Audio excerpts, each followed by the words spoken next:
같이 기도하시겠습니다. 은혜와 사랑이 충만하신 거룩하신 아버지 하나님 감사합니다. 하나님의 귀하신 능력과 은혜와 사랑으로 저희들 구원해 주시고 또 지금 이 시간까지 주님의 거룩하신 몸된 교회 안에서 우리의 남은 생에 살아가도록 붙잡아 주시고 이끌어 주시는 모든 은혜를 진심으로 감사를 드립니다. 여호와께서 내게 주신 모든 은혜를 무엇으로 보답할꼬 하는 이 귀한 마음 잃어버리지 아니하고 우리의 남은 생에 살아갈 수 있도록 항상 일깨워 주시고 인도해 주옵소서. 이 어두워져가는 세상에서 참으로 빛과 소금의 역할을 온전히 하면서 하나님의 영광을 더욱 드러내는 참된 하나님의 자녀로서 그리스도인의 모습으로서 빛의 자녀로서 남은 생에 살아가도록 더욱 일깨워 주시고 붙잡아 주시기를 간절히 의지하고 부탁드립니다. 세상 헛된 것들, 의미 없는 것들, 또 죄악된 것들 가운데 우리의 마음과 생각 빼앗기지 아니하도록 주님 더욱 붙잡아 주시고 인도해 주옵소서. 오늘도 귀하게 우리 구원함을 받은 형제 자매님들 한자리에 불러 모아 주심에 또한 감사드립니다. 이 시간 우리들이 마땅히 깨달아야 할 말씀들 그리고 하나님의 은혜와 사랑 우리들 마음 가운데 깊이 교훈해 주시고 더 온전한 모습으로 주님을 사랑하고 주님의 영광을 나타낼 수 있는 그러한 귀한 시간으로 채워주시고 인도해 주옵소서. 부득이하게 함께하지 못한 형제 자매님들 어느 곳에 어떠한 모습으로 있든지 더욱 주님의 은혜와 사랑을 사모하는 마음 잃어버리지 아니하도록 또한 그 마음과 생각을 붙잡아 주옵소서. 또 이 시간 멀리 선교여행을 가 계신 우리 서도성 목사님과 그 일행들 주님 한 사람 한 사람 기억하시고 귀한 은혜 가운데 모든 일정 마치고 편안하게 주님의 은혜 가운데 돌아오실 수 있도록 주님 더욱 도와주시고 또 29일서부터 있는 어머니 낮 집회를 위해서도 함께 같은 마음으로 기도합니다. 이뤄진 많은 영혼들 말씀 앞으로 주님께서 친히 이끌어 주시고 또 진리의 말씀을 듣고 구원함을 받도록 주님께서 더욱 붙잡아 주시고 인도해 주옵소서. 우리 전주교회 모든 형제 자매님들 성령의 하나 되게 하신 거 힘써 지키면서 주님 오실 때까지 주님의 이 귀한 복음을 힘껏 죽기까지 충성하면서 전할 수 있도록 그 마음과 생각을 항상 붙잡아 주시고 이끌어 주시기를 간절히 의지하고 부탁드립니다. 이 시간도 온전히 주 성령님께만 의지합니다. 함께 하시고 도와주옵소서. 감사드리면서 예수님 이름으로 기도 올렸습니다. 아멘. 우리 누가복음 5장 17절 말씀 찾겠습니다. 누가복음 5장 17절 말씀.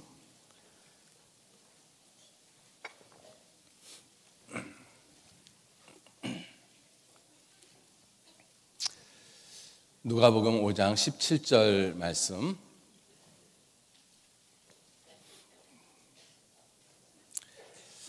신약성경 96쪽 찾으시면 되겠습니다. 누가복음 5장 17절. 찾으셨으면 한 절 말씀만 같이 읽도록 하겠습니다. 하루는 가르치실 때에 갈릴리 각 촌과 유대와 예루살렘에서 나온 바리새인과 교법사들이 앉았는데 병을 고치는 주의 능력이 예수와 함께 하더라. 반갑습니다. 처음 뵙겠습니다. 저는 이상욱 형제라고 합니다. 87년도에 구원을 받았고요. 지금은 서울중앙교회에서 하나님 말씀 같이 배우고 같이 복음 전하고 있습니다.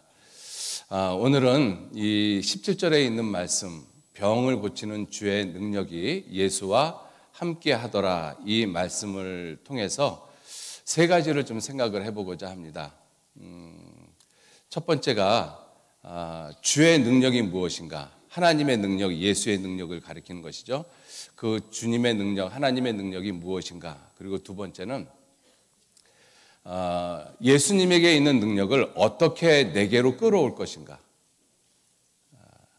하나님께는 많은 능력이 있는데 또 이 말씀에서는 특히 병을 고치는 능력이라고 말씀하시잖아요. 그 능력을 어떻게 내게로 끌어올 것인가, 그리고 내게로 온 그 예수님의 그 능력을 어떻게 끝까지 유지할 수 있을까, 이 세 가지 관점을 가지고 병을 고치는 주의 능력이 예수와 함께 하더라, 이 말씀을 같이 생각을 해보고자 합니다. 우리가 하나님의 능력이라고 하면 하나님을 우리는 전지전능하신 하나님 이렇게 표현을 합니다. 하나님에게는 모든 능력이 있으시거든요. 전지전능이다. 모든 것을 다 아시고 모든 일을 다 능히 하실 수 있는 분이 하나님이십니다. 그 하나님이 갖고 계시는 그 능력 중에 첫 번째 능력, 우리가 생각을 해볼 수 있는 것은 창조하시는 능력입니다. 하나님께서 이 세상을 창조하지 않았다라면 아무것도 존재하지 않았겠죠. 하나님께서 이 세상을 창조하셨습니다. 근데 창조하신 것만이 아니라 하나님은 창조하신 것을 붙들고 보존하고 계신다라고 말씀하고 계시거든요. 그래서 느헤미야 9장 6절 말씀에 오직 주는 여호와시라, 하늘과 하늘들의 하늘과 1월 성신과 땅과 땅 위의 만물과 바다와 그 가운데 모든 것을 지으시고 다 보존하시오니 모든 천군이 주께 경배하나이다. 하나님께서 이 모든 것을 창조하시고 그리고 더 이상 관여하지 않으신 것이 아니고 지금 이 시간까지 그 모든 것들을 보존하고 계십니다. 그래서 하나님께 있는 그 놀라운 능력 중에 하나의 모습이 창조와 보존의 능력입니다. 많은 사람들, 하나님을 믿는다라고 하는 사람들조차도 하나님께서 태초에 모든 것을 창조하시고 그 이후에는 더 이상 관여하지 않았다, 이렇게 말하는 사람들도 혹 있습니다. 그렇게 주장하는 사람들을 철학에서는 이신론자들이라고 이야기를 하죠. 디이즘이라고 이야기를 하거든요. 그래서 태초에 하나님이 어떤 절대자가 최초의 물질 어떤 것은 창조했는데 그 이후에는 관여하지 않았다. 그 이후에는 저절로 모든 것들이 이렇게 진화되어져서 이와 같은 모습이 되어졌다, 이렇게 이야기를 하고 있는 사람들, 그 자연론자들, 자연신관주의자들이라고 이야기를 하고 있죠. 그렇지 않습니다. 하나님은 모든 것을 창조하시고 다 보존하신다라고 아주 분명하게 말씀을 하고 계십니다. 그래서 창조와 보존은 함께 이 하나님의 능력 가운데 존재하시는 것이죠. 창조의 능력만 있는 것이 아니라 창조하고 보존하시는 능력이 하나님께 함께 있습니다.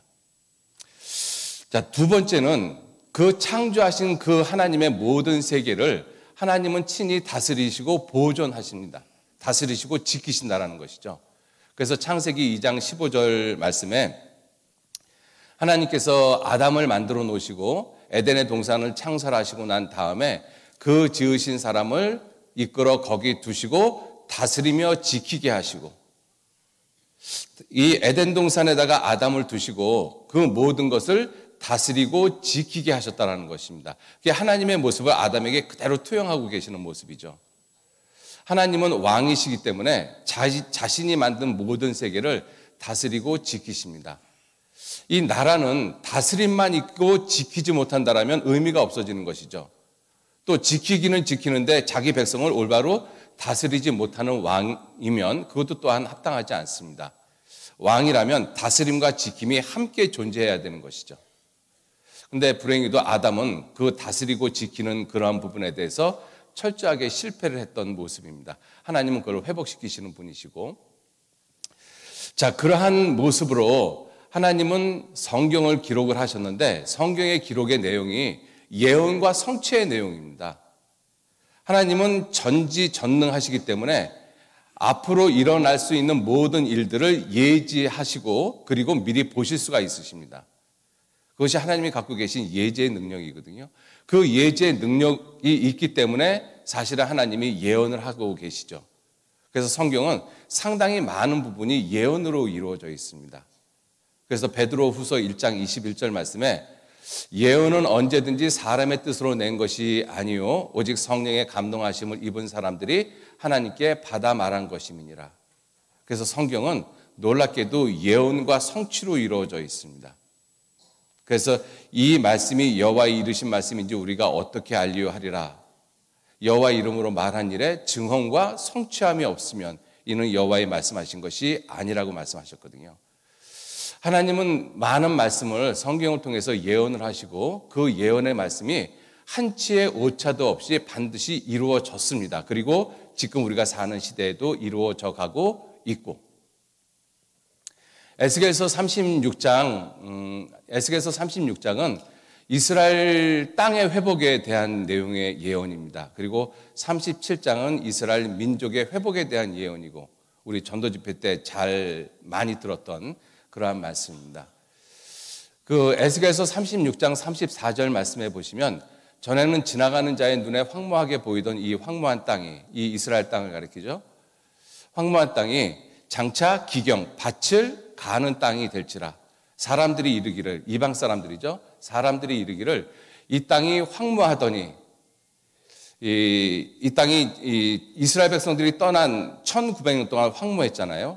그리고 황량하고 적막하고 무너진 성읍들의 성벽과 거민이 있다 하리니, 이는 이방에 남은 사람들이 나 여호와가 무너진 것을 건축하며 황무한 자리에 심은 줄 알리라. 나 여호와가 말하였으니 이루리라.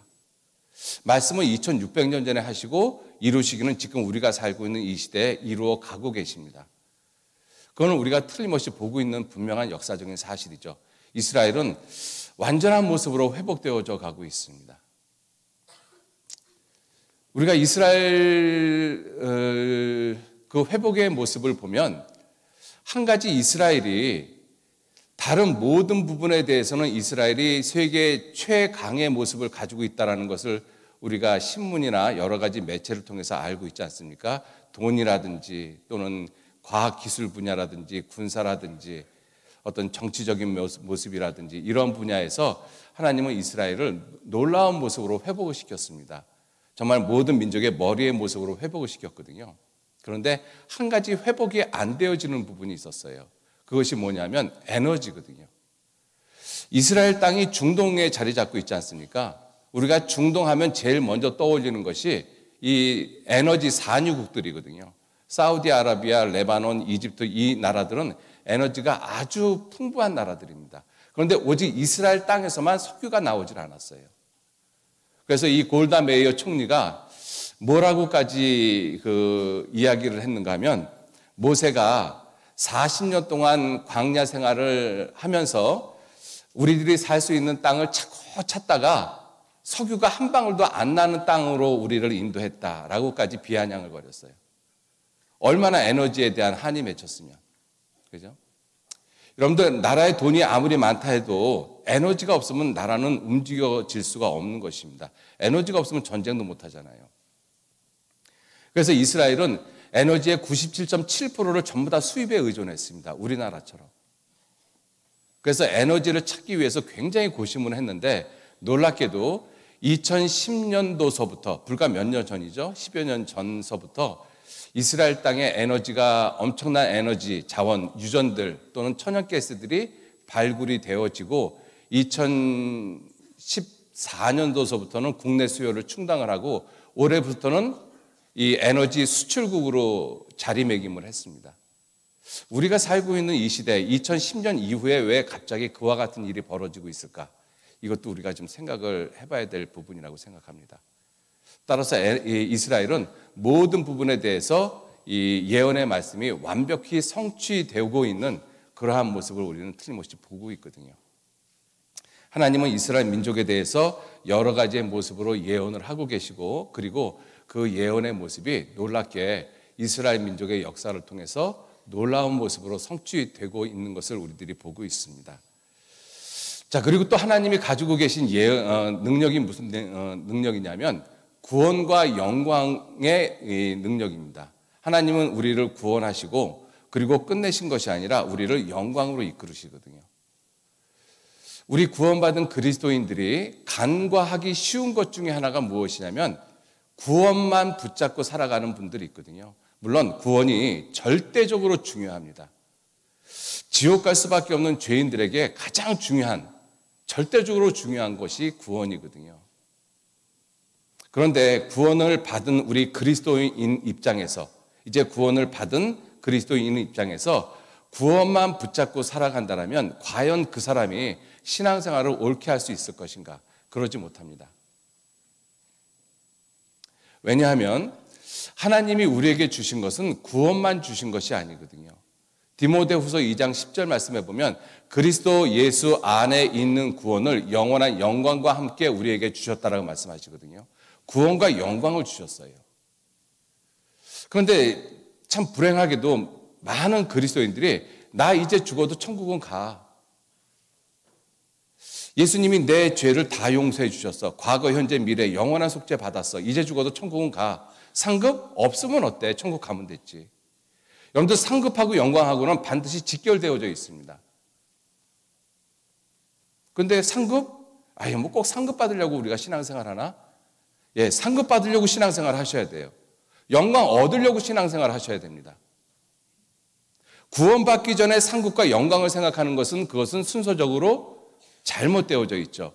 그러나 구원받은 이후에 영광에 대해서 상급에 대해서 우리가 생각을 소홀히 한다면 그 사람 결코 그리스도인으로서 올바로 신앙생활 못하십니다. 성경은 구원과 영광을 우리에게 주셨다고 말씀하시거든요.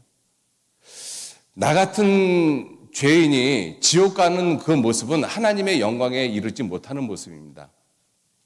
모든 사람이 죄를 범하였으며 하나님의 영광에 이르지 못하더니 로마서 3장 23절에 그렇게 말씀하고 계십니다. 죄인은 하나님의 영광에 이르지 못하는 상태거든요.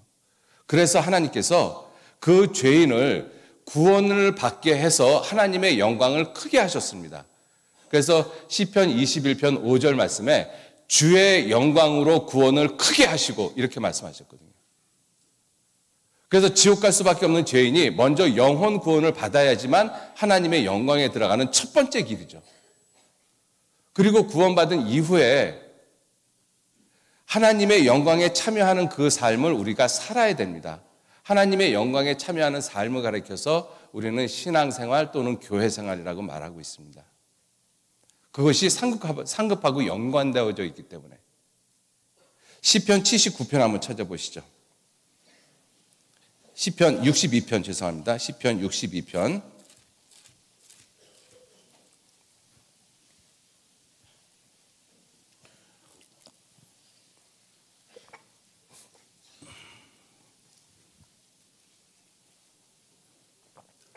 시편 62편 구약성경 846페이지에 있습니다. 시편 62편 7절 말씀 7절 찾으셨으면 같이 읽겠습니다. 나의 구원과 영광이 하나님께 있으며 내 힘의 반석과 피난처도 하나님께 있도다. 나의 구원과 영광, 구원과 영광. 여러분들 구원만 하나님이 주신 것이 아니거든요. 구원과 영광을 주셨습니다. 어떤 사람에게 아들 하나, 딸 하나 둘이 있었거든요. 그 아들의 이름은 구원이고 딸의 이름은 영광입니다. 실제로 그렇게 이름을 갖고 있는 분들이 있거든요. 그죠? 그런데 그 구원이하고 영광이를 데리고 해외여행을 갔습니다. 그리고 갔다 와서 김포공항에 내렸는데 구원이만 있고 영광이는 없어요. 그러면 구원이만 있으면 됐지 뭐 영광이 뭐 필요해. 그리고 안 찾습니까? 만약에 그런 부모가 있다면 그 정신 나간 부모죠. 그죠? 그러한 모습은 정신 나갔다라고 생각을 하면서 구원만 생각하고 영광을 생각하지 않는 그리스도인의 삶은 우리가 아무렇지도 않게 생각을 하고 있다면 그것도 정신 나간 거예요. 그죠? 구원과 영광이 우리에게 주어져 있습니다.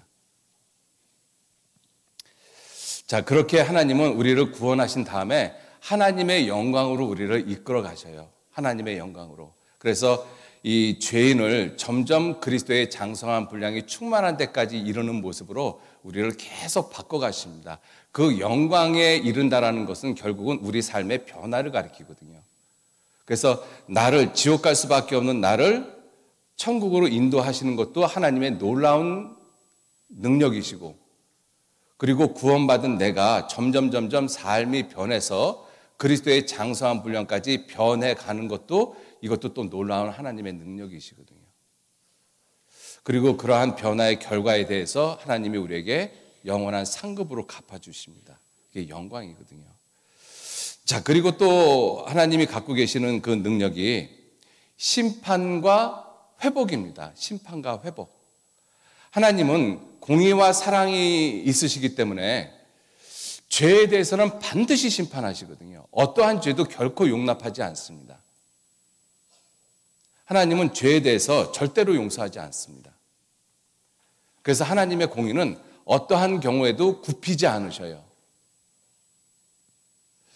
이 아브라함하고 하나님하고 대화를 하는 내용이 창세기 18장에 보면 있거든요. 하나님께서 천사를 보내가지고 소돔과 고모라 성에 들리는 이야기가 너무 악하니 내가 소돔과 고모라 성을 멸망을 시키겠다. 그랬을 때 아브라함이 하나님하고 이제 제안을 하죠. 만일 그 소돔 성에 의인 50명이 있어도 하나님 그 성을 멸망시키겠습니까? 하나님이 그렇게 하시는 것은 불가합니다. 심판하시는 이가 공의로 심판하셔야 할 거 아닙니까? 그런데 그 성에 50명의 의인이 있으면 그 50명의 의인까지 다 멸망을 시킵니까? 그건 하나님 공의롭지 못합니다. 아담이 그렇게 이야기를 한 거거든요. 심판하시는 이가 공의로 하셔야 될 거 아닙니까? 그래서 계속 타협을 하죠. 거기서 5명이 부족할 것 같으면 10명이 부족할 것 같으면 그래서 10명까지 내려가지 않습니까? 아브라함도 그걸 알고 있었어요. 심판하시는 분은 절대적인 공의를 가지고 심판하셔야 돼요. 하나님은 그 절대적인 공의가 있거든요. 어느 쪽에도 치우치지 않는 그 공의가 있습니다. 그래서 시편 99편 14절 말씀에 왕의 능력은 공의를 사랑하는 것입니다. 이렇게 말씀하시거든요. 하나님은 공의를 사랑하십니다. 하나님은 공의 자체셔요. 그래서 하나님의 심판은 절대적으로 의롭습니다. 하나님의 심판은. 그래서 사람이 죄를 지면 하나님은 그것을 반드시 심판하죠. 아담이 범죄했기 때문에 아담을 심판하셨거든요. 이 온 세상 사람들이 이 죄를 범했기 때문에 하나님 이 세상을 반드시 심판하십니다. 이스라엘 백성들이 이 죄를 졌기 때문에 이스라엘 백성들이 심판받았잖아요. 우리는 역사를 통해서 분명히 알고 있습니다. 그런데 심판만 하고 끝냈다라면 아담을 쫓아보내고 에덴 동산에서 쫓아보내고 끝을 내버렸다라면 그러면 아담 안에서 태어난 모든 사람은 전부 다 지옥 가죠. 천국 갈 수 있는 길이 하나도 없고 이스라엘 백성들을 갖다가 죄를 졌다고 해서 심판해갖고 멸망시켜버렸어요. 그러고 났다라면 이스라엘 백성들을 선택한 의미가 뭐가 있겠어요? 그래서 하나님은 심판만 하실 뿐만 아니라 반드시 회복하십니다. 그래서 이스라엘 민족의 역사는 심판과 회복의 역사의 반복이거든요. 그 대표적인 모습이 사사기의 모습이잖아요. 사사기를 읽어보면 이스라엘 백성들이 하나님 앞에 불순종해서 심판받고 거기서 부르짖으니까 하나님이 또 회복시켜 주시고 또 불순종하니까 심판받고 또 회복시켜 주시고 이게 계속 회복이 로테이션 되어가는 모습이잖아요. 그게 이스라엘 민족의 전체적인 모습의 하나의 축약의 모습인 것입니다. 인류도 마찬가지거든요. 하나님은 심판만 하시는 것이 아니라 심판하시고 반드시 회복시키십니다. 이스라엘 백성들을 AD 70년에 전 세계에 뿔뿔이 흩어버렸잖아요. 완전히 심판하셨습니다. 우리가 살고 있는 시대에 회복시키고 계십니다. 하나님은 심판과 회복 반드시 회복시키십니다. 심판으로 끝나버리면 하나님이 실패하시는 거잖아요. 자, 지금까지 말씀을 드린 하나님의 능력이 창조와 보존의 능력, 다스림과 지키심의 능력, 예언과 성취의 능력, 그리고 구원과 영광의 능력, 그리고 심판과 회복의 능력, 이 모든 것들은요 어느 한쪽만 있으면 잘못되어진 모습으로 나타납니다. 이 둘이 항상 함께 있어야 돼요. 창조하시고 반드시 보존까지 하시죠. 다스리고 지키시고 예언만 하시는 것이 아니라 예언하신 그 말씀을 반드시 이루시는 분이십니다. 우리에게 구원만 주신 것이 아니라 영광도 함께 주시는 분이 하나님이셔요. 우리를 심판하실 뿐만 아니라 반드시 우리를 회복시키시죠. 이 모습은 항상 함께 가는 것입니다. 예수 그리스도의 십자가와 부활이 그렇지 않습니까? 만약에 예수 그리스도의 십자가만 있다, 부활은 없다라고 한다면 우리가 믿는 믿음은 아무것도 아니거든요. 만일 예수 그리스도가 부활하지 아니하였다 한다면 우리는 우리의 믿음은 헛된 것이다. 고린도전서 15장에 그것을 아주 분명하게 말씀하고 있습니다. 예수 그리스도, 우리가 예수 그리스도를 믿는다는 것은 예수 그리스도의 십자가와 예수 그리스도의 부활을 믿는 것이죠. 어느 한쪽만 이야기할 수 있는 것이 절대로 아닌 것입니다. 자, 그러한 능력을 가지고 계신 분이 하나님이신데 오늘 읽은 이 본문 말씀에 병을 고치는 능력이 예수와 함께 하더라. 병을 고치는 능력이 왜 예수님하고 함께 할까요? 예수님은 하나님이시기 때문에 그렇습니다. 예수님은 하나님이십니다. 하나님 같으신 분이 아니고 예수님은 하나님이셔요. 로마서 9장 5절에 조상들도 저희 것이요 육신으로 하면 그리스도가 저희에게서 나셨으니, 이스라엘 민족을 가리키죠. 저희에게서. 그는 세세의 찬양을 받으실 하나님이시라. 성경은 예수님이 하나님 같으신 분이 아니라 하나님이라고 말씀하고 계시고 예수님도 나와 아버지는 하나이니라 이렇게 말씀하셨어요. 그는 그뭐 하나님의 본체시라고 말씀하고 계십니다. 그렇기 때문에 하나님께 있는 능력이 예수님에게 그대로 있으실 수밖에 없어요. 병을 고치는 그 모든 놀라운 능력이 예수님에게 그대로 있으십니다. 그죠? 자, 그래서 예수님은 그 병이 들었다라는 것은 비정상적인 상태가 되어졌다는 것이죠. 잘못되어진 모습이 되어졌다는 것입니다. 그 잘못되어진 모습을 정상의 상태로, 옳은 모습으로, 원래의 모습으로 회복시킨다는 것입니다. 고친다는 것이 그런 의미잖아요. 우리는 아담으로 말미암아 우리 인간이 가지고 있는 영혼, 몸, 이 세 부분이 완전히 다 이 비정상적인 상태가 됐어요.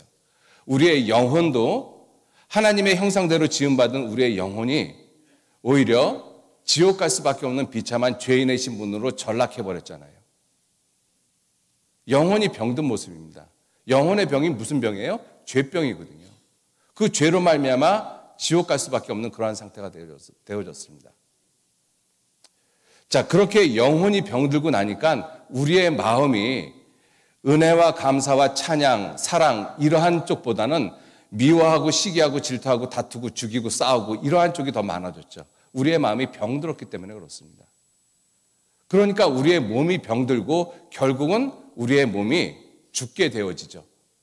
그래서 로마서 5장 12절 말씀에 한 사람으로 말미암아 죄가 세상에 들어오고 죄로 말미암아 사망이 왔다. 여러분들, 이 사람은 하나님이 죽는 육체를 죽는 모습으로 만든 것이 아니라 영원하신 하나님의 사랑의 짝으로 만드셨기 때문에 영원히 살 수 있는 존재로 만드신 거예요. 그게 정상적인 상태거든요. 그런데 우리들이 죽잖아요. 왜 죽어요? 죄로 말미암아 사망이 왔다. 죄로 말미암아 비정상적인 상태가 됐다는 것입니다. 죽음이 정상적인 상태가 아닙니다. 우리는 죽음을 당연한 것으로 받아들이잖아요. 나이가 들면 죽지 뭐. 당연한 것으로 받아들이는데 왜 나이가 들면 꼭 죽어야 되나요? 한번 생각해 보셔요. 나이가 들면 죽어야 된다는 법이 있습니까? 근데 나이가 들면 죽거든요. 그걸 우리는 당연하다라고 생각하고 그걸 정상적이라고 생각을 해요. 근데 하나님의 입장에서 한번 생각해 보셔요. 왜 나이가 들면 죽어야 됩니까? 나이가 들면 더 완전해져야지. 더 온전해지고.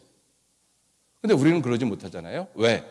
비정상적인 상태가 됐기 때문에 그렇습니다. 우리의 영혼도 마음도 우리의 몸도 다 비정상적인 상태가 됐거든요. 그래서 우리의 영혼의 병도 고치시는 분이 누구시냐면 예수님이시고 우리의 마음의 병을 고치시는 분도 예수님이시고 내 몸의 병을 고치시는 분도 예수님이시고 그 모든 병을 고치시는 능력이 예수에게 있다. 예수에게 있습니다. 자, 그러면 그 모든 것을 정상적으로 회복시키시는 능력이 예수님에게 있는데 그 예수님에게 있는 능력을 내게로 끌어오는 방법이 뭐냐 하는 것이죠. 기도를 열심히 하고 착하게 살고 교회 열심히 나가고 뭐 그런 내 행위를 통해서 예수님의 능력이 내게 임하겠느냐? 여러분들은 어떻게 생각하세요? 어떻게 해야지 비정상적인 것을 정상적인 모습으로, 병든 것을 건강한 모습으로 고치시는 그 주님의 능력을 어떻게 해야지 내게로 끌어올 수 있을까? 오늘 좀 그거를 잠깐 생각을 해보시죠. 우리 누가복음 우리 찾았으니까 누가복음 6장 한번 보시죠. 누가복음 6장.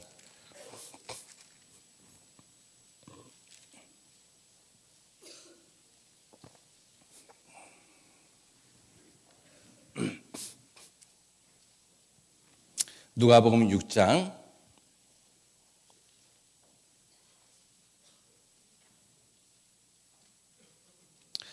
19절 말씀. 누가복음 6장 19절. 19절 말씀 또 같이 읽겠습니다. 온 무리가 예수를 만지려고 힘쓰니 이는 능력이 예수께로 나서 모든 사람을 낫게 함이로라. 예수님을 만지려고 많은 사람들이 힘을 썼어요. 그래서 17절, 18절 말씀에 보면 병든 사람, 귀신 들린 자들, 이러한 무리가 예수를 만지려고 힘을 썼습니다. 그렇게 예수님을 만지려고 힘쓰는 이유가 무엇이냐? 자기의 병든 것을 고치시는 능력이 예수님에게 있는 것을 알고, 그래서 그 능력이 예수께서 나와서 자기의 병든 것을 고치는 것을 알기 때문에 예수님을 만지려고 힘을 썼어요. 그죠? 그러니까 이 말씀에 보면 그 능력이 예수께로 나와서 이 병든 사람에게 임하면 그 병이 낫는다라는 것입니다.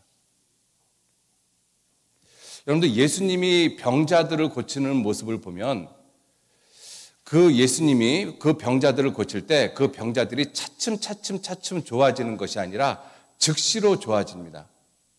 마태복음 8장에 보면 문둥병 걸린 사람이 있거든요. 그 문둥병 걸린 사람이 예수님에게 나와서 주여 원하시면 나를 깨끗게 하실 수 있습니다. 그때 주님이 내가 원하노니 깨끗함을 받으라 한데 즉시로 문둥병이 떠나고 이렇게 돼 있거든요. 차츰 하루 이틀 3일 한 달 두 달 있다가 문둥병이 차츰 좋아지는 것이 아니라 즉시로 좋아졌습니다. 예수님이 병을 고치시는 모습을 보면 즉시로 모든 것들이 정상적으로 회복이 되어지거든요. 12해를 혈루증으로 앓는 여인의 병도 즉시로 고쳐졌잖아요. 또 날 때부터 소경된 사람도 실로암 못에 가서 씻으니까 즉시로 차츰 눈이 떠진 것이 아니라 즉시로 눈이 떠졌잖아요. 왜냐하면 그 능력이, 모든 것을 정상적으로 환원시키시는 능력은 예수님에게 있고 그 능력은 즉시로 나타나거든요. 자, 그러한 능력을 내게로 끌어오는 방법이 뭐냐 하는 것이죠. 이 사람들은 그거를 알았기 때문에 예수를 만지려고 힘썼다라고 되어 있거든요. 예수를 만지려고 힘썼다. 역대하 16장 9절 말씀에 여호와의 눈을 온 땅을 두루 다니시며 전심으로 자기를 향하는 자들을 위하여 능력을 베푸시느니라. 전심으로 자기를 향하는 자들. 그죠? 전심으로. 야고보서 5장 15절에는 이렇게 말씀이 되어져 있습니다. 믿음의 기도는 병든 자를 낫게 하리라. 믿음의 기도. 그죠? 그냥 기도가 아니라 믿음의 기도. 전심으로 주님께 매달리는 기도. 그 기도가 모든 사람을 올바른 모습으로 바꿔놓습니다. 원래의 모습으로 환원시켜 놓습니다. 예수님에게 있는 능력을 내게로 끌어들이는 유일한 방법이 전심으로 거짓 없이 하나님 앞에 하는 기도의 내용이거든요. 누가복음 8장 한번 보시죠. 누가복음 8장 43절.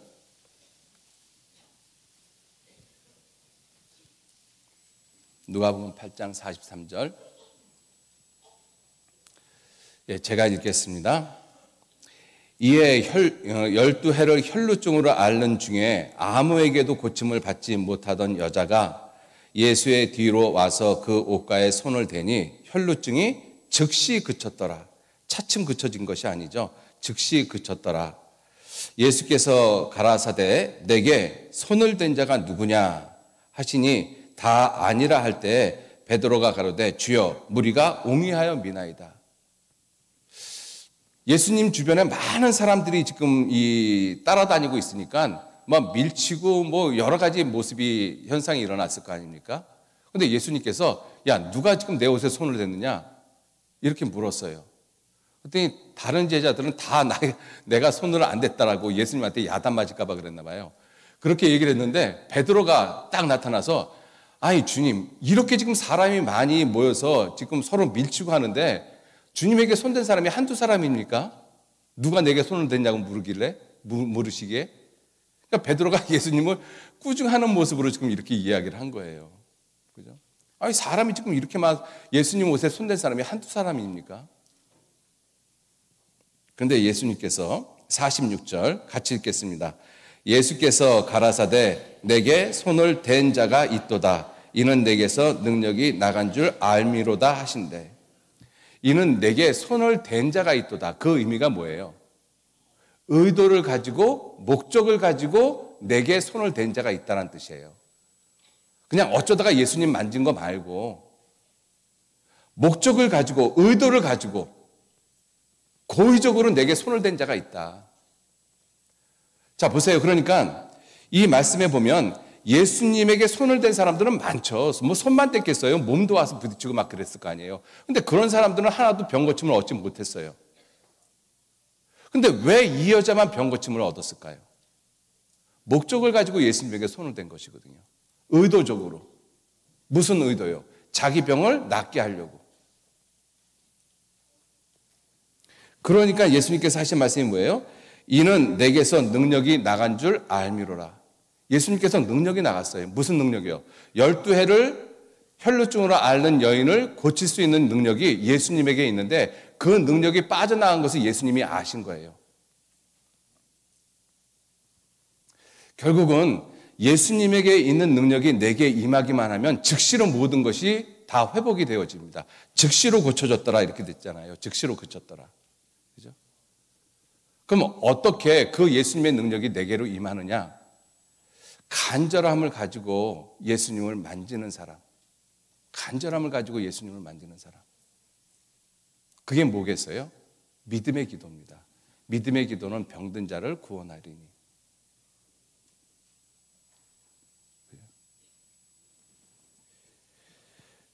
그러니까 우리가 예수님에게 있는 능력을 내게로 끌어오는 가장 중요한 그 유일한 방법이 그냥 기도가 아니라 믿음의 기도입니다. 믿음의 기도. 그 간절함. 전심으로 나를 향하는 자에게 능력을 베푸시느니라. 너희가 나를 전심으로 찾고 찾으면 만나리라. 그 간절함. 그죠? 어쩌다가 예수님 부딪힌 거 말고 내가 정말 의도를 가지고 내가 예수님 옷자락에 손을 대야 되겠다. 그 사람에게 예수님에게 있는 능력이 나갑니다. 그죠? 여러분들 예수님이 우리를 고치시는 모습을 한번 보셔요. 우리는 아담으로 말미암아 우리는 영혼, 몸 이 세 부분이 완전히 다 병들었습니다. 그죠? 아담으로 말미암아 우리의 영혼이 아담 때문에 죄인이 됐잖아요. 이사야 43장 7절 말씀에 내가 내 영광을 위하여 창조한 자를 오게 하라. 그들을 내가 지었고 만들었느니라. 물론 첫 번째는 이스라엘 민족의 회복의 역사를 말씀하시면서 그 말씀하신 거거든요. 이스라엘을 두고 하신 말씀입니다. 그런데 그 말씀은 모든 사람에게도 적용이 돼요. 하나님의 영광을 위해서 창조함을 받은 존재가 우리 사람이거든요. 천사들이 아닙니다. 그러니까 하나님이 자기 형상, 자기 모양대로 사람을 만드신 거예요. 하나님의 영광 때문에 만들었기 때문에. 그런데 그렇게 만들어진 그 영적인 존재가 아담 때문에 그 영적인 관계가 하나님으로부터 완전히 끊어져 버렸어요. 그래서 죄인이 되어버렸습니다. 그래서 지옥 갈 수밖에 없는 죄인이 됐잖아요. 하나님의 영광을 다 빼앗겨 버린 모습이에요. 자, 이 하나님의 영광을 빼앗기고 지옥 갈 수밖에 없는 운명을 가지고 태어난 사람들, 그 사람들을 성경에서는 죄인이라고 말씀하고 있잖아요. 여러분들 우리가 의인으로 세상에 태어난 것이 아니라 죄인으로 세상에 태어났습니다. 죄인으로 태어난 내가 어떻게 구원을 받았는지를 가만히 한번 생각해 보셔요. 지금 저와 여러분들 여기 계신 모든 분들은 영혼 구원을 받은 사람들이잖아요. 예수님이 내 죄를 영원히 용서해 주셨다. 영원한 속죄를 통해서 우리가 분명히 영혼 구원을 받은 사람들입니다. 내가 그 영혼 구원을 받았을 때 어떻게 해서 받았는지 한번 생각해 보셔요. 그냥 저절로 교회 나오니까 그 영혼 구원이 이루어졌나요? 예수님께서 마가복음 1장 15절 말씀에 하나님의 나라가 때가 찼고 하나님 나라가 가까웠으니 너희는 복음을 믿으라 이렇게 말씀 안 하셨죠. 회개하고 복음을 믿으라고 말씀하셨어요. 회개하고 복음을 믿으라. 그런데 우리가 전도 집회를 하다가 보면 복음에 대한 말씀을 우리가 듣지 않습니까? 그 많은 사람이 복음에 대한 말씀을 듣고 어떤 사람은 구원을 받고 어떤 사람은 구원을 못 받아요. 이유가 뭐겠습니까? 예수님의 말씀대로 회개하고 구원을 받은 사람, 복음을 믿은 사람은 구원을 받고 회개가 없는 사람은 아무리 들어도 구원을 못 받습니다. 그죠? 그 회개라는 그 의미가 뭐냐면 정말 하나님이 살아계심을 알고 내가 지금 하나님 앞에서 지금이라도 죽으면 지옥 갈 수밖에 없는 정말 비참한 죄인이구나. 이것이 자기의 마음 가운데 이루어지면 정말 그것이 이루어지면 그 마음이 어떤 마음이 되겠어요? 누가 시키지 않아도 하나님 내 영혼 좀 구원해 주십시오. 내가 어떻게 해야지 구원을 받죠? 하나님 나 좀 살려주십시오. 우리가 울고불고 그렇게 기도는 안 한다 할지라도 내 마음 중심에서 조용히 정말 거짓 없이 하나님 앞에서 살고자 하는 그 마음이 생겨요. 그게 회개의 마음이잖아요. 그죠? 그 회개의 마음이 있는 사람이 복음을 들으면 당연히 믿어지죠. 자기가 지옥 갈 죄인이라는 사실이 인정이 됐는데 그 복음이 안 믿어지겠습니까? 사실 우리는 그래서 구원을 받은 사람들이에요. 그죠? 그러니까 내 영혼이 구원을 받은 모습을 보면 분명히 간절한 그 회개의 모습이 있었다는 거예요. 그게 간절함이잖아요. 감정의 표현이 어떤 것이든 그게 중요한 것이 아니라 솔직한 모습 하나님 앞에. 아, 하나님, 내가 지금이라도 죽으면 정말 지옥 갈 죄인입니다. 그 솔직한 모습, 그게 간절하다라는 거예요. 꼭 눈물이 나고 콧물이 나고 그래야지만 간절하다는 것이 아니고 하나님 앞에 솔직하다라는 것. 간절함은 솔직함이거든요. 여러분들 내가 울고 뭐 통회하고 소리내고 울고 그게 간절함이라고 생각하면 그건 큰 오산입니다. 그건 연기를 얼마든지 할 수 있어요. 그 연기는. 그죠? 영화 배우들 보세요. 얼마나 잘하는가. 영화 배우들 우는 거 보면 따라 울잖아요. 그죠? 그거를 간절함이라고 생각하면 큰 오산이에요. 성경에서 말하는 간절함에 여러 가지 의미가 포함이 되어져 있지만 그 중에 첫 번째가 정직함입니다. 하나님 앞에 정직함. 아, 내가 지금이라도 죽으면 지옥 갈 사람이구나. 내가 울지 않아도, 내가 통곡하지 않아도 그것이 정말 내 마음 가운데 믿어진다면 그게 올바른 회개잖아요. 하나님은 정직한 자의 기도를 들으신다라고 말씀하시니까. 그 회개의 모습이 있었기 때문에 예수 그리스도의 복음을 우리는 듣고 믿어 구원을 받은 거잖아요. 그죠? 그래서 내 영혼의 병이 고쳐졌어요. 그래서 너희가 예수를 보지 못하였으나 너희가 예수를 보지 못하였으나 살아나노다. 지금도 보지 못하나 믿고 말할 수 없는 영광스러운 즐거움으로 기뻐하니 믿음의 결국 곧 너희 영혼의 구원을 받음이라. 그래서 우리가 지금도 예수님 사랑하잖아요. 보지 못하지만. 그죠? 왜? 영혼 구원 받은 결과거든요. 그러니까 내가 지옥 갈 수밖에 없는 죄인이 내가 어떻게 구원을 받았느냐? 그 간절함 때문에 그래요. 정말 의도를 가지고 예수님 옷자락에 손을 댄 모습이잖아요. 의도를 가지고. 그런데 그러한 의도가 없이 아무리 와서 복음에 대한 말씀을 뭐 10번, 20번, 제가 어떤 분은 뭐 100몇 번 들었다는 분도 만나봤어요. 그렇게 들으면 뭐합니까? 간절함이 없이 듣는데. 안 믿어지죠. 자, 그 영혼 구원 받은 모습을 생각을 하면서 우리의 모습을 한번 생각해 보셔요. 우리는 내 영혼만 그렇게 병든 것이 아니라 사실은 우리 몸도 병들었고 우리 마음도 병들었어요. 여러분들, 저와 여러분들의 마음이 병들었다는 사실 여러분들 인정하고 계십니까? 여러분들 한번 생각해 보세요. 하루하루 내 살아가는 삶의 모습에서 내가 감사하고 또 하나님의 은혜를 생각하고 또 서로 사랑하고 또 용서하고 자비를 베풀고 하는 그러한 내 마음이 더 많아요? 아니면 미워하고 시기하고 질투하고 싸우고 욕하고 뒤에서 비방하고 판단하고 어떤 것이 더 많습니까? 후자가 더 많잖아요. 그게 병들었다는 사실을 아셔야 돼요. 원래 하나님이 내게 주신 마음은 그 마음이 아니거든요.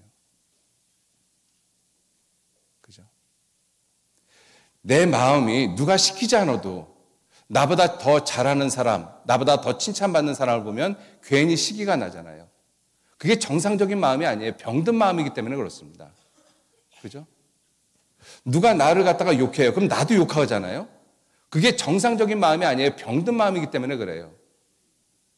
그런데 예수님이 욕을 받으시되 대신 욕하지 않으셨어요. 그게 원래의 마음이거든요. 그게 본래의 마음입니다.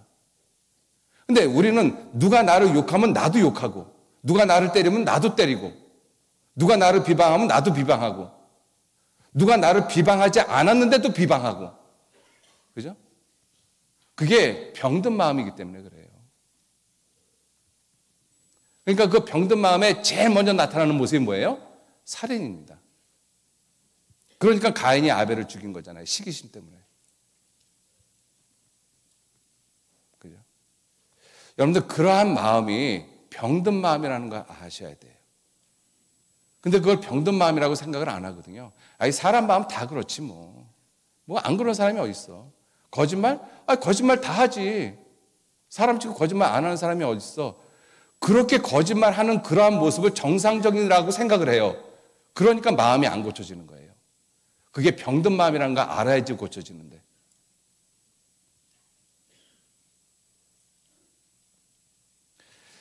여러분들 우리가 구원을 받고 한번 생각을 해보세요.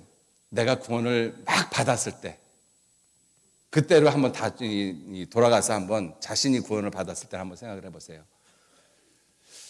예수님이 내 죄를 영원히 용서해 주셨다는 그 분명한 사실, 그 하나님의 은혜와 사랑이 내 마음에 깨달아졌을 때 우리 마음에 어떤 생각이 순간 드는가 하면 나를 그렇게 힘들게 했던 사람도 내가 용서할 수 있을 것 같아요. 그죠? 그리고 세상에 있는 모든 것들이 예전에 다 거추장스럽고 힘들게 보였는데 모든 것들이 다 아름답게 보이잖아요. 그리고 밖에 나가서 새들을 보더라도 꽃을 보더라도 예전엔 관심조차 안 두던 것들인데 야, 이것도 하나님이 다 창조하셨구나. 그 감사하는 마음이 생기잖아요. 그죠? 뭐든지 다 용서할 수 있을 것 같고 항상 감사할 수 있을 것 같고 항상 은혜 가운데 머물 수 있을 것 같고 우리가 구원을 받을 때 하나님이 잠깐 내게 그 마음을 주십니다. 그게 원래 정상적인 마음이거든요. 근데 시간이 이제 구원받고 한 달, 1년, 10년 지나고 나면 원래 내 마음의 상태로 우리가 돌아가잖아요. 그래서 또 시기하고 질투하고 싸우고 회방하고 비방하고 판단하고. 근데 그것이 정상적인 마음이라고 생각을 하고 있으니까 그 마음이 안 고쳐지는 거예요. 나는 원래 성격이 그래. 말 함부로 해놓고 나는 원래 성격이 그래. 그러니까 그 사람은 자기가 병들었다는 사실을 모르니까 고치고자 하는 마음이 안 생기죠.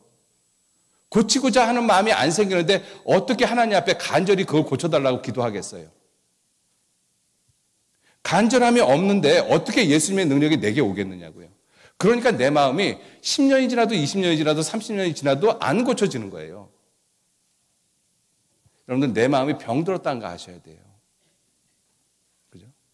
내가 남을 미워하고 시기하고 질투하고 싸우고 욕하고 비방하고 판단하고 이게 병든 마음이라는 거 아셔야 됩니다. 병든 마음이라는 걸 아시면 우리 마음에서 어떤 마음이 생겨요? 내가 병들었다는 거 알면 고치고 싶죠. 내가 지옥 갈 죄인인 걸 알았기 때문에 구원받기를 원하는 마음이 생긴 거잖아요. 그와 마찬가지로 이게 지금 내가 병든 마음이구나. 내가 지금 어떤 형제 자매를 용서하지 못하고 계속 미워하고 있고 이게 내 병든 마음이구나. 이거를 알아야지만 고치고자 하는 마음이 생기잖아요. 그런데 나는 원래 그래 성격이. 그럼 그 사람 어떻게 고침을 받겠어요? 그러니까 구원받은 지 몇십 년이 지나가도 안 고쳐질 수밖에 없죠. 왜? 내가 병들었다는 건 모르거든요.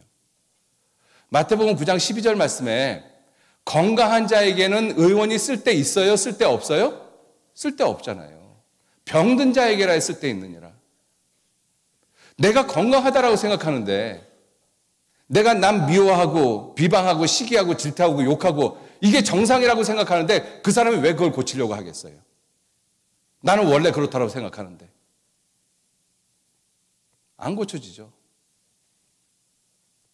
희생하기 싫어하고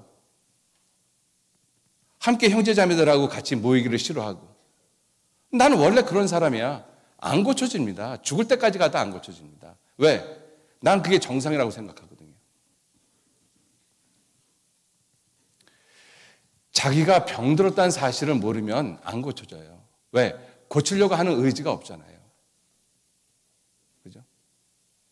12회를 혈루증을 앓는 여인이 자기가 병들었다는 거 아니까 고치고자 하는 마음이 생기니까 주님 옷자락을 잡은 거잖아요.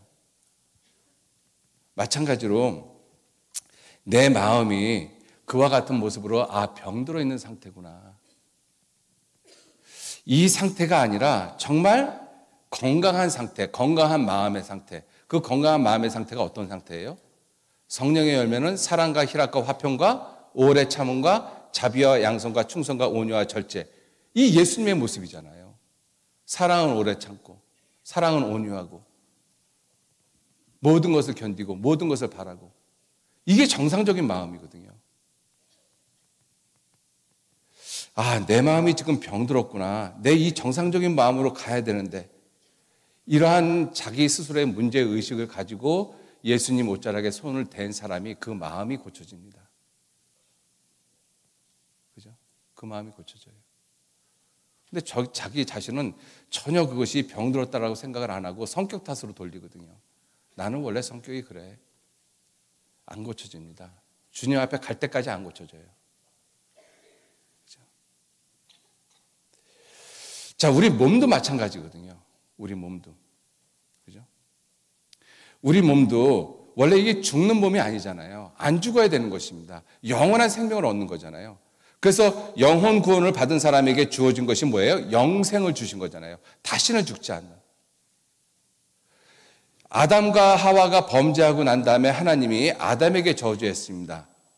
아담에게 저주를 할 때 이렇게 저주를 하셨어요.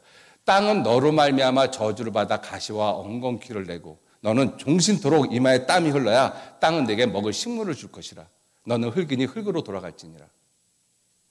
여러분들 그게 병든 상태예요. 그러니까 몸도 죽는 거잖아요. 그죠? 그래서 사람의 몸이 여러 가지의 모습으로 병이 들고 늙고 죽잖아요. 그래서 이 사람이 병드는 모습, 죽는 모습을 보면 크게 죄하고 관련이 있습니다. 그죠? 그리고 체질적으로 약해서 병이 드는 사람이 있어요. 체질적으로 약해서. 그리고 하나님이 연단하고 단련하기 위해서 주시는 병도 있습니다. 어쨌든 이 모든 것들은 아담의 저주 때문에 온 거예요. 아담으로 말미암은 저주 때문에. 그래서 결국은 죽잖아요. 그래서 우리의 몸이 병들었을 때 우리는 누가 시키지 않아도 내 몸이 병들었구나. 이건 나아야 되는데. 이건 시키지 않아도 그런 마음이 생기거든요. 낫고자 하는 마음은 저절로 생기잖아요. 우리의 몸은. 그죠? 그래서 이 몸을 고치실 수 있는 분이 누구시냐? 예수님. 그래서 그 예수님에게 그 모든 병을 고치는 능력이 예수님에게 있기 때문에 이 12회를 혈루증으로 앓는 여인도 예수님의 옷자락에 손을 댄 거잖아요. 자, 그런데 여기서 생각해 볼 것이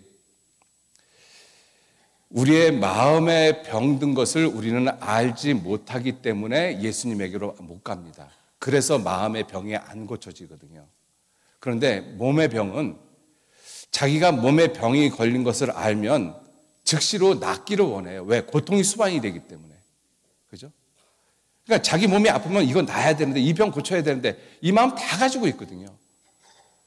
그런데 이 몸이 병이 들었을 때, 이 병을 고쳐야 되는데 하면서 예수님에게로 가지 않고 엉뚱한 것을 찾아가는 사람들이 훨씬 더 많다는 것입니다. 그죠?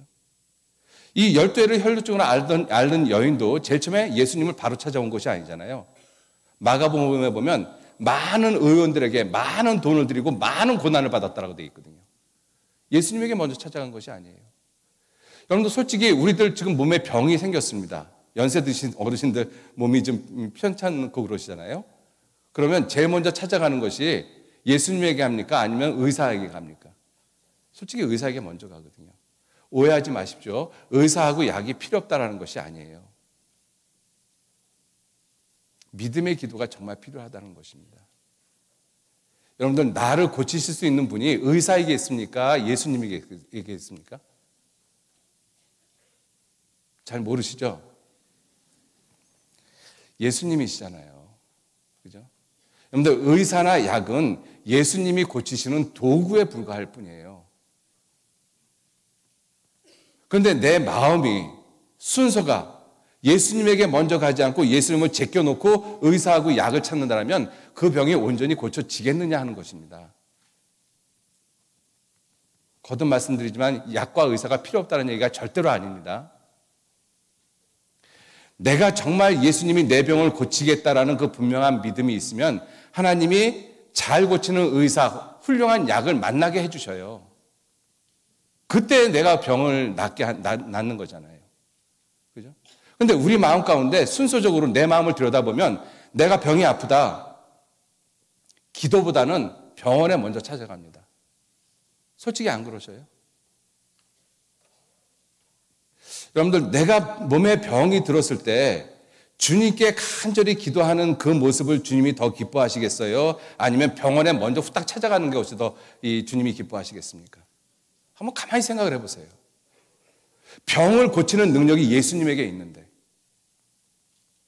그러니까 정말로 이 모든 병을 고치시는 능력이 예수님에게 있구나. 그래서 예수님에게 간절히 기도하고 그리고 병원에 찾아가서 의사를 만나고 약을 먹으면 하나님이 그 모습을 얼마나 기뻐하시겠어요.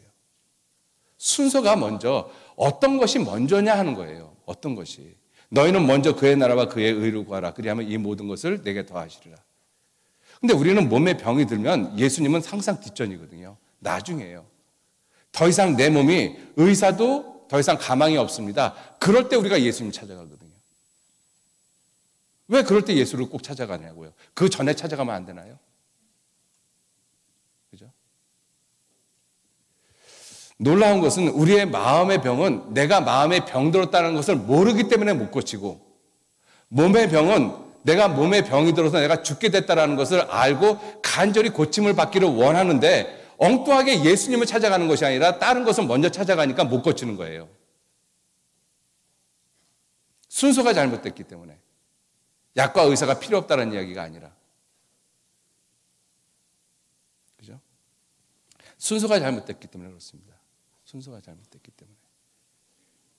모든 병을 고치는 능력이 누구에게 있어요? 예수님에게 있습니다.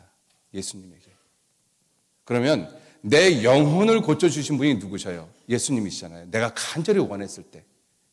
마찬가지로 내 마음이 병들었다는 걸 알고 간절히 낫기를 원하면 예수님이 그 마음도 고쳐주시죠. 그래서 그 고침을 받고 나면 모든 것이 사랑스러워지고 정말 감사가 되어지고 은혜가 되어지고 나를 그렇게 힘들게 했던 사람도 얼마든지 용서할 수 있을 것 같고, 그게 마음이 고침을 받는 결과의 모습이잖아요. 또 몸도 마찬가지거든요. 몸도 내가 낫기를 간절히 바라고 예수님한테 가면 예수님이 고쳐주시면 감사가 되고 안 고쳐줘도 감사가 돼요. 어떤 모습이든지. 그렇지 않습니까? 병을 고치는 능력, 모든 것을 온전케 환원시키는 능력, 완전케 하시는 능력이 예수님에게 있습니다. 예수님에게 있어요. 사람에게 있는 것이 아니에요. 그죠? 그래서 12회를 혈루증으로 앓는 여인이 의도를 가지고 예수님 옷자락에 손을 댔잖아요.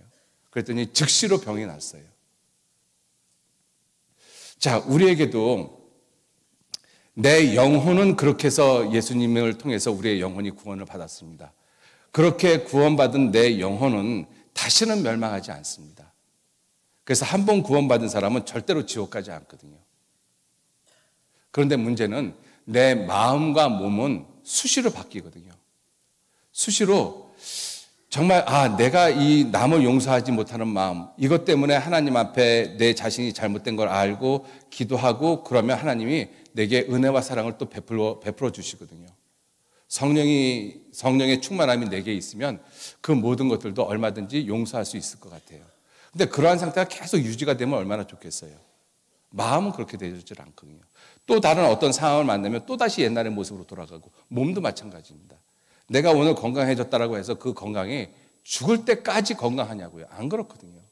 또 어떤 요인에 의해서 내 몸이 또 병들 수가 있어요. 자, 그러니까 궁극적으로는 그렇게 내게 머물러서, 예수님의 능력이 머물러서 내가 정상적인 모습으로 환원이 되어졌어요.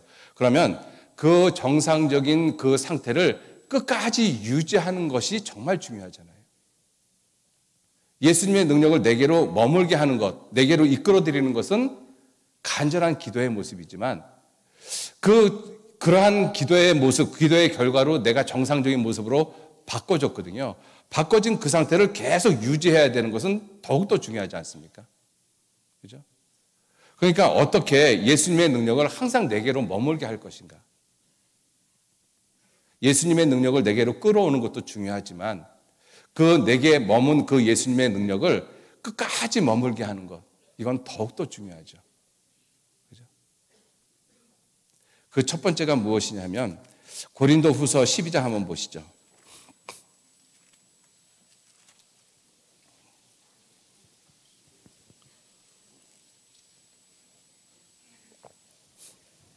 고린도후서 12장.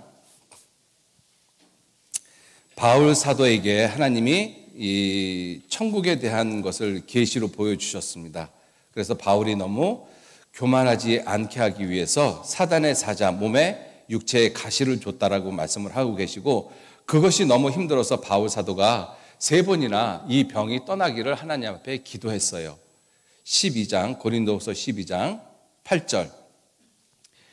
이것이 내게서 떠나기 위하여 내가 3번 주께 간구하였더니 내게 이르시기를 내 은혜가 내게 족하도다. 같이 읽겠습니다. 이는 내 능력이 약한 데서 온전하여 짐이라 하신지라.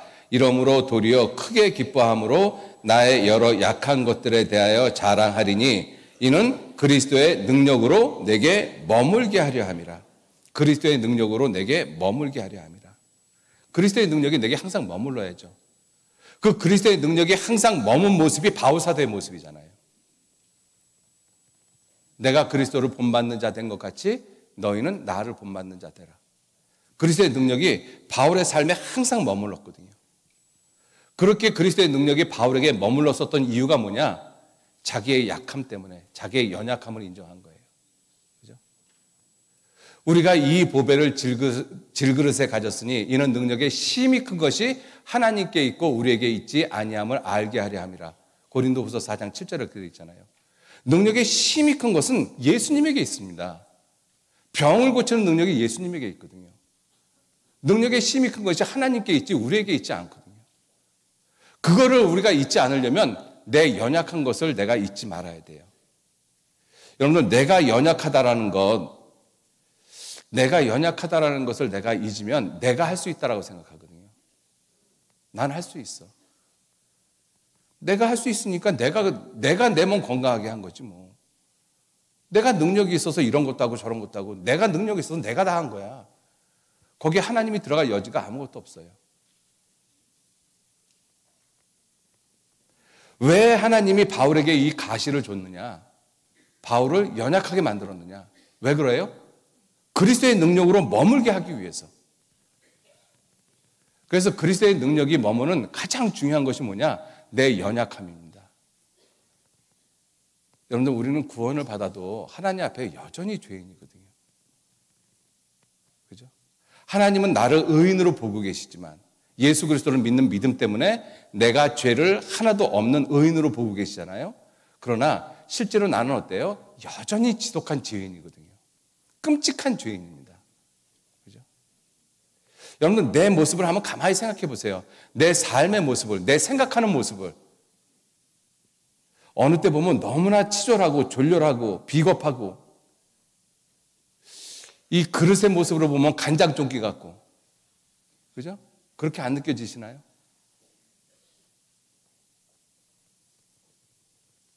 하나님의 입장에서는 나를 의인으로 보지만 나는 내 모습이 어때요? 여전히 죄인이거든요. 정말 비참한 죄인입니다. 내가 그러한 모습인 것을 인정을 할 때 하나님의 크신 능력이 내게 계속 머물러요. 왜? 내가 그렇게 연약하고 그렇게 비참한 모습이니까 어떻게 해요? 의지할 곳이 하나님밖에 없잖아요. 사람에게 의지가 안 되잖아요. 아, 나는 이러한 인간이구나. 내 모습이 이러한 모습이구나. 이렇게 치사하고 이렇게 졸렬하고 이렇게 째째하고 이렇게 인색하고. 그게 정말로 깨달아지면 어떻게 됩니까? 주님한테 기도하잖아요. 주님, 저 이러한 사람입니다.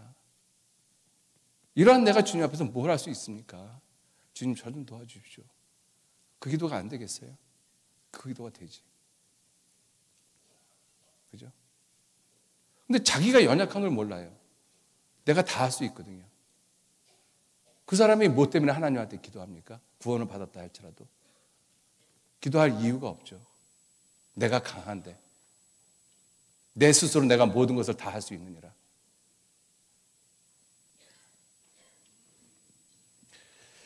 그래서 주님의 능력을 내게로 머물게 하는 유일한 그 방법이 나의 연약함을 인정하는 것입니다. 나의 연약함을. 그러면 나의 연약함을 인정하는 실제적이고 구체적인 삶이 뭐냐 하는 거예요. 입으로만 아, 나 연약해. 나 죄인이야. 나 이런 사람이야.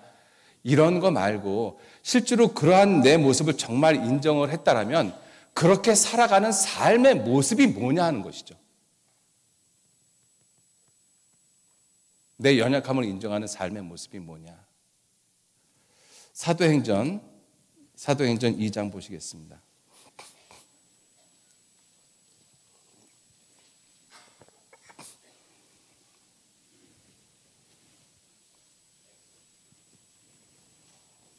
사도행전 2장 36절 말씀.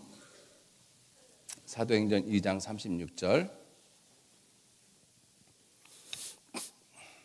같이 읽겠습니다. 그런즉 이스라엘 온 집이 정녕 알지니 너희가 십자가에 못 박은 이 예수를 하나님이 주와 그리스도가 되게 하셨느니라 하니라.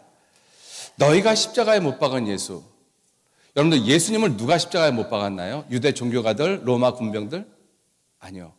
저와 우리들의 죄가 예수님을 십자가에 못 박았습니다. 너희 죄가 예수를 십자가에 못 박았다라고 성경은 분명하게 말씀하고 계셔요. 너희가 십자가에 못 박은 이 예수를 하나님이 살리셨습니다. 부활하셨습니다.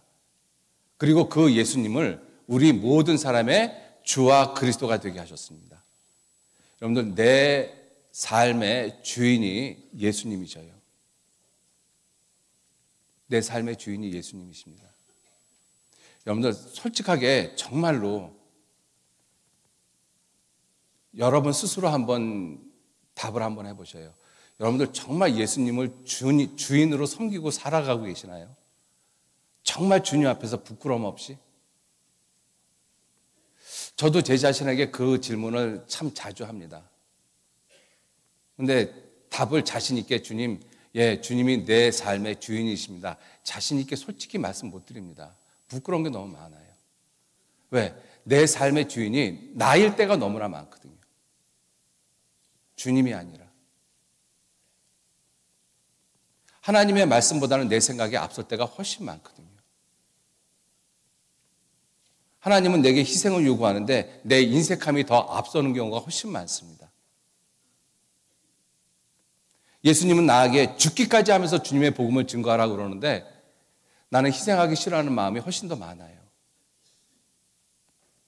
그런데 놀랍게도 나는 예수님을 주라고 부르면서 기도하고 있거든요. 저만 그런가요? 여러분들은 안 그러셔요?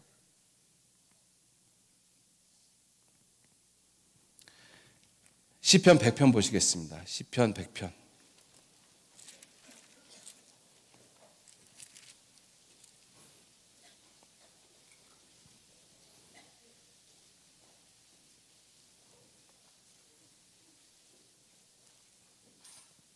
시편 100편 3절 말씀 3절 같이 읽겠습니다. 여호와가 우리 하나님이신 줄 너희는 알지어다. 그는 우리를 지으신 자시오. 우리는 그의 것이니 그의 백성이요 그의 기르시는 양이로다. 이 주라는 의미가 시편 100편 3절에 보면 세 가지 의미를 말씀하고 계셔요. 끝부분에 우리는 그의 기르시는 양이로다. 우리가 양이면 예수님은 목자이십니다. 우리는 그의 백성이요. 우리가 주님의 백성이면 주님은 우리의 왕이셔요. 우리는 그의 것이라고 말씀했잖아요. 우리는 그의 것이면 우리의 주인이 주님이신 거예요. 그러니까 주라는 의미는 주인, 왕, 목자 이 세 가지 의미를 가지고 있거든요. 그죠? 여러분 예수님이 내 삶의 주인이시거든요. 왕이십니다. 목자이시거든요.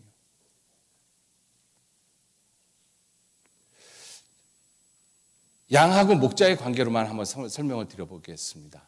양하고 목자의 관계로만. 여러분들 양이라는 동물은 참 특이한 동물인데 양 스스로가 초장을 발견할 수 있는 능력이 없어요.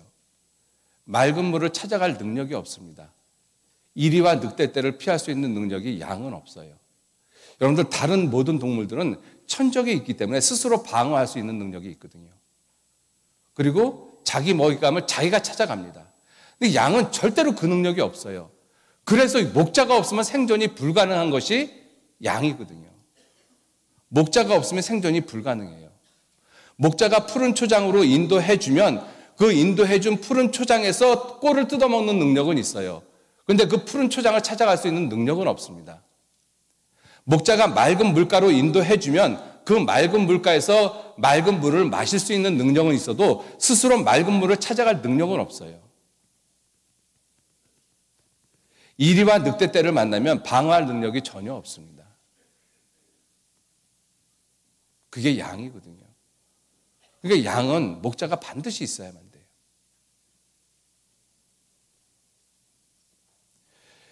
양하고 목자의 관계는 필연적이거든요. 뗄래야 뗄 수 없는 관계입니다. 성경은 말씀하시기를 우리는 그의 기르시는 양이로다. 우리는 그의 기르시는 양이로다. 성경은 분명하게 그렇게 말씀하고 있습니다.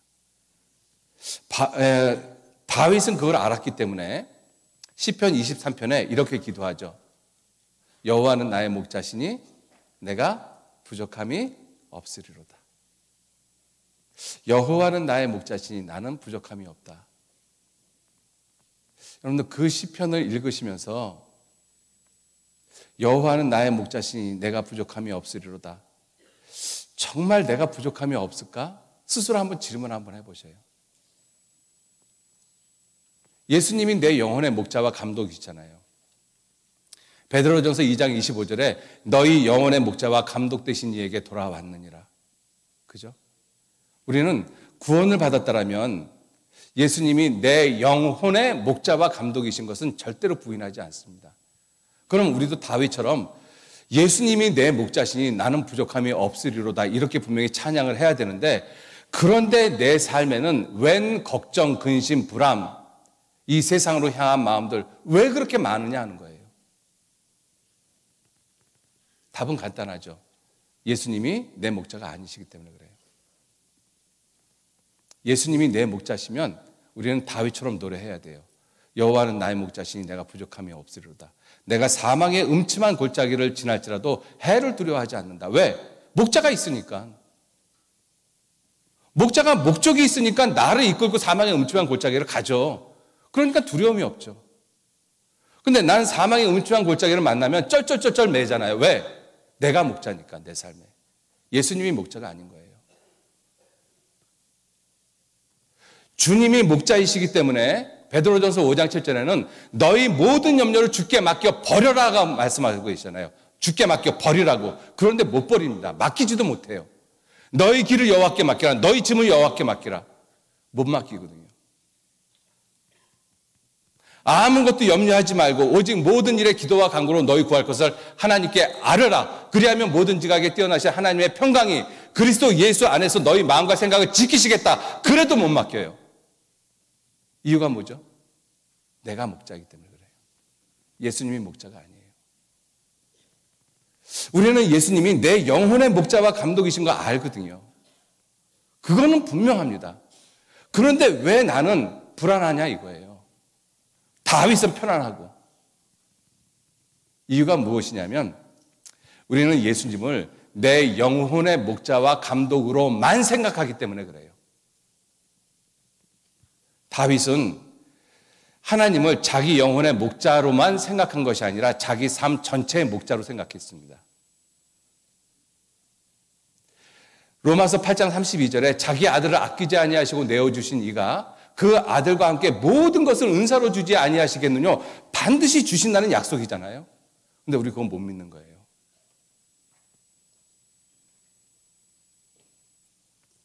내 삶에 내가 목자가 되니까 힘들 수밖에 없죠. 내가 계획하고 내가 해야 되고 거기에 대한 모든 책임을 내가 져야 되고, 그러니까 그 마음이 밤에도 쉬지 못합니다. 불안한 거예요. 내가 목자면 그렇게 해야죠. 내가 꼴을 찾아야 되잖아요. 초장 찾아야 되잖아요. 내가 맑은 물 있는 시냇가 찾아가야 되잖아요. 내가 밤에 이리와 늑대 때 내가 피해야 되잖아요. 능력도 없으면서. 그러니 그 삶이 얼마나 힘들겠어요. 그러니 사망의 음침한 골짜기를 지나면 정말 불안하죠. 정말 초조하고.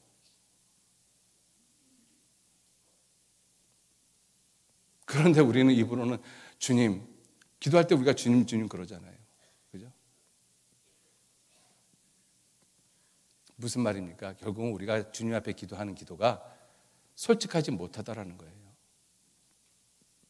우리가 정말 주님을 주님이라고 부르려면 내 모든 삶은 주님에게 맡겨야 되잖아요. 내가 양의 모습으로 목자에 대해서 모든 것을 전적으로 신뢰하는 그러한 삶이 되어졌을 때 우리는 주님이라고 부를 수 있습니다. 근데 실제 내 삶은 그러지 않으면서 입으로만 주님 주님 하니까 그 기도를 주님이 과연 받으시겠느냐 하는 거죠.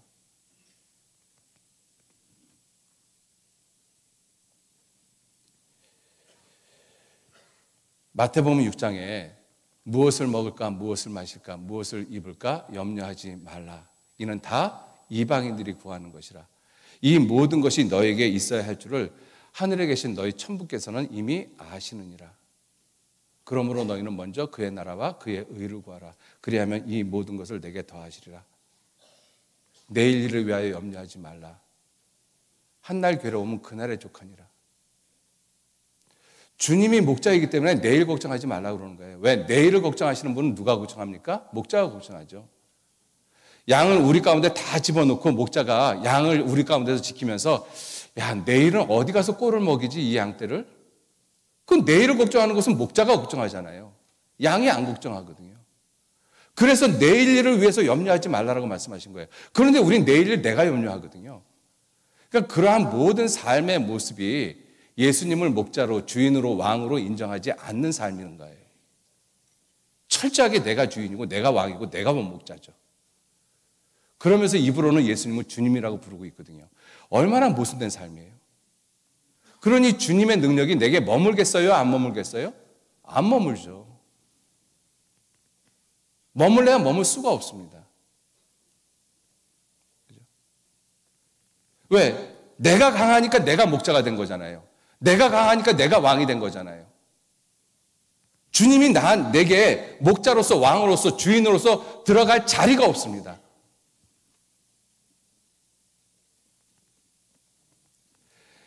내가 연약했을 때 주의 능력으로, 그리스도의 능력으로 내게 머물게 하려 함이라. 성경은 분명히 그렇게 말씀하고 계시거든요. 근데 내가 연약하질 않아요. 내가 다 하거든요. 푸른 초장도 내가 찾고 맑은 물도 내가 찾고 이리와 늑대하고도 싸운 것도 내가 싸우고. 생각만 해도 너무 피곤하지 않습니까? 그것도 호랑이가 이리와 늑대하고 싸운다라면 이게 얼마든지 가능한데 양이 늑대하고 이리하고 싸워서 게임이 안 되잖아요. 잡혀 먹을 수밖에 없는데. 그런데 자기가 싸우려고 하고 있고. 그림만 그려봐도 너무나 피곤한 삶이잖아요. 근데 그 그림의 주인공이 누구예요? 나 자신이잖아요. 그리스도의 능력은 내게 없습니다.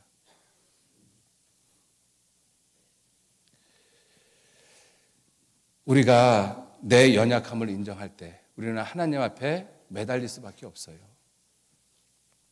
그때 하나님의 능력, 그리스도의 크신 능력이 내게 머뭅니다. 그러면 우리가 세상을 이길 수 있어요. 너희가 세상을 이긴 이김은 이것이니 너희의 믿음이라. 그렇죠? 그 믿음이 무슨 믿음이겠어요? 예수님이 내 영혼을 구원해 주신 믿음. 예수님께서 내 삶에, 내 생활의 목자와 감독이 되시는 믿음. 예수님이 내 왕이신 믿음, 내 주인이신 믿음. 그죠? 그 믿음이 있을 때 우리는 세상을 넉넉히 이깁니다. 넉넉히 이겨요. 그래서 성경은 우리에게 거듭거듭 말씀하시는 것이 예수를 깊이 생각하라.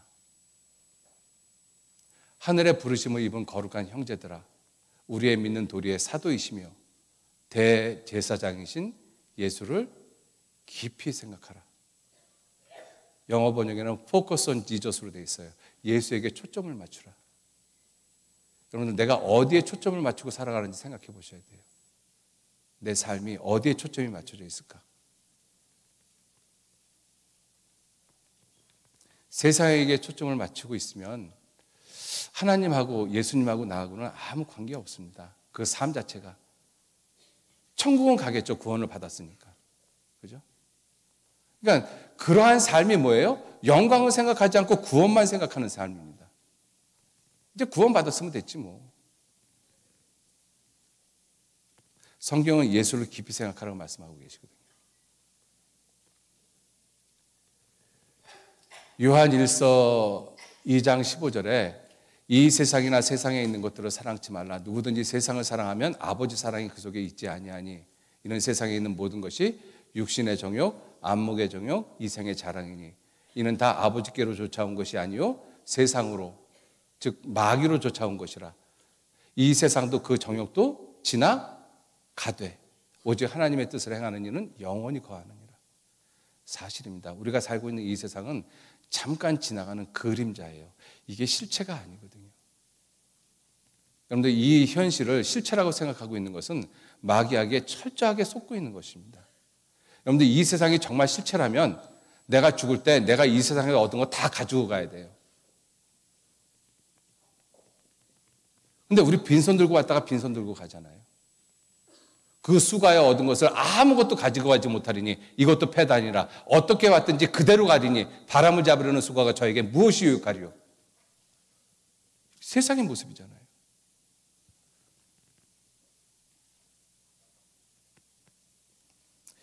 마지막으로 히브리서 12장 보시겠습니다.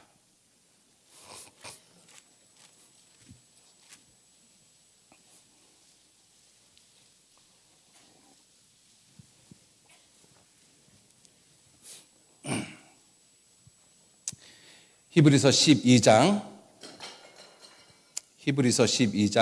1절 말씀 제가 읽겠습니다. 히브리서 12장 1절. 이러므로 우리에게 구름같이 둘러싼 허다한 증인들이 있으니 모든 무거운 것과 얽매이기 쉬운 죄를 벗어버리고 인내로서 우리 앞에 당한 경주를 경주하며 2절 3절 같이 읽겠습니다. 믿음의 주여 또 온전케 하시는 이인 예수를 바라보자. 저는 그 앞에 있는 즐거움을 위하여 십자가를 참으사 부끄러움을 개의치 아니하시더니 하나님 보좌 우편에 앉으셨느니라. 너희가 피곤하여 낙심치 않기 위하여 죄인들의 이같이 자기에게 거역한 일을 참으신 자를 생각하라. 바라보자. 예수를 바라보자. 참으신 자를 생각하라. 성경은 계속 우리에게 말씀하고 있습니다. 그죠? 병을 고치는 예수의 능력이, 병을 고치는 주의 능력이 예수님에게 있습니다. 나를 온전케 만드시는 능력이 오직 예수님에게 있습니다. 그래서 예수님 바라보자라는 것이거든요. 예수님. 목자로서 바라보셔야 됩니다. 왕으로서 바라보셔야 되고 주인으로서 바라보셔야 되거든요. 내 삶의 주인이 예수님이셔요. 내 목자가 예수님이십니다. 내가 아닙니다. 그죠? 그 예수님을 우리는 깊이 생각하셔야 돼요. 같이 기도하시겠습니다. 우리를 사랑하시는 거룩하신 아버지 하나님, 감사합니다. 우리의 삶에서 참으로 나를 위해서 모든 희생을 하신 그 예수님을 깊이 생각하는 그 삶이 내 삶을 이끌어갈 수 있도록 주님 더욱 도와주시고 인도해 주옵소서. 모든 것을 온전케 하시는 능력이 오직 예수님에게 있음을 우리가 알고 우리의 연약함을 아버지 앞에 고백을 하고 더욱더 주님의 능력을 간구하는 그러한 실제적이고 구체적인 삶이 되어지도록 주님 우리 모두 이끌어 주시고 일깨워 주시기를 진정 의지하고 부탁드립니다. 우리의 삶이 오직 하나님의 영광을, 주님의 영광을, 예수님의 영광을 더욱 드러내는 그러한 귀한 삶이 되어지도록 우리 한 사람 한 사람 기억하시고 인도해 주옵소서. 오직 주님께만 의지합니다. 감사드리면서 예수님 이름으로 기도 올렸습니다. 아멘.